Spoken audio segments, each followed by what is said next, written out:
জামালপুরের মাদারগঞ্জে চাচা ও ভাতিজাকে হত্যার দায়ে 7 জনকে মৃত্যুদণ্ড এবং 7 জনকে যাবজ্জীবন কারাদণ্ড দিয়েছে আদালত।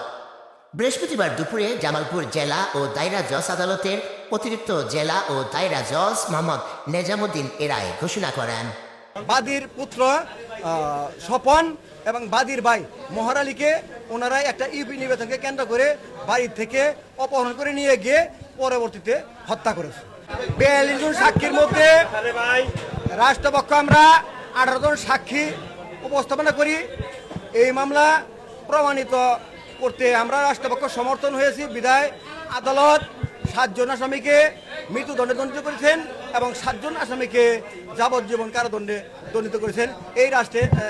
এই রায়ে আমরা বাদী পক্ষ থেকে অত্যন্ত সন্তুষ্টি। রায়ে মৃত্যুদণ্ডপ্রাপ্ত 7 আসামিকে 50,000 টাকা করে অর্থদণ্ড এবং যাবজ্জীবন কারাদণ্ডপ্রাপ্ত 7 জনকে 20,000 টাকা করে অর্থদণ্ড দেওয়া হয়েছে।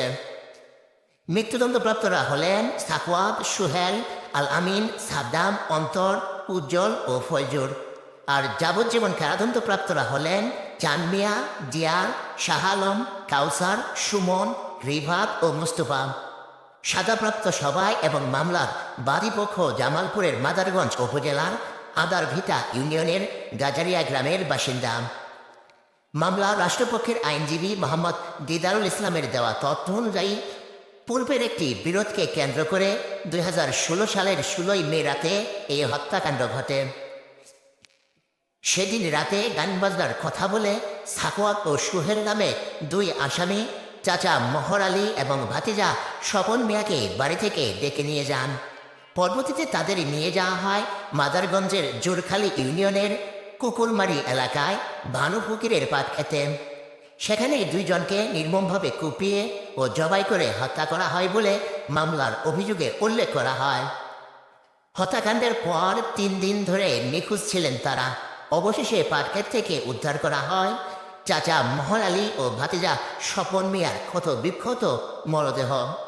এ ঘটনায় নিহত স্বপন মিয়ার বাবা জাহাঙ্গীর আলম বাদী হয়ে 2016 সালের 19 মে মাদারগঞ্জ মডেল থানায় 22 জনকে আসামি করে হত্যা মামলা দায়ের করেন। দীর্ঘ তদন্ত শেষে পুলিশ 14 জনের বিরুদ্ধে অভিযোগপত্র দাখিল করেন। মামলার বিচার চলাকালে আদালত 18 জন সাক্ষীর সাক্ষ্য গ্রহণ করেন। এরপর দীর্ঘ প্রায় 1 দশকের আইনি প্রক্রিয়া শেষে আজ আদালত উপস্থিত আসামিদের সামনে এ রায় ঘোষণা করেন। একটি পুরনো বিরোধের জেরে 2 স্বজনকে বাড়ি থেকে ডেকে নিয়ে হত্যার ঘটনায় অবশেষে এলো আদালতের রায়। 10 বছর পর 7 জনের মৃত্যুদণ্ড এবং 7 জনের যাবজ্জীবন কারাদণ্ড এ রায়ের মধ্য দিয়ে আলোচিত এই হত্যা মামলার বিচারিক প্রক্রিয়া শেষ হয়ে যায়।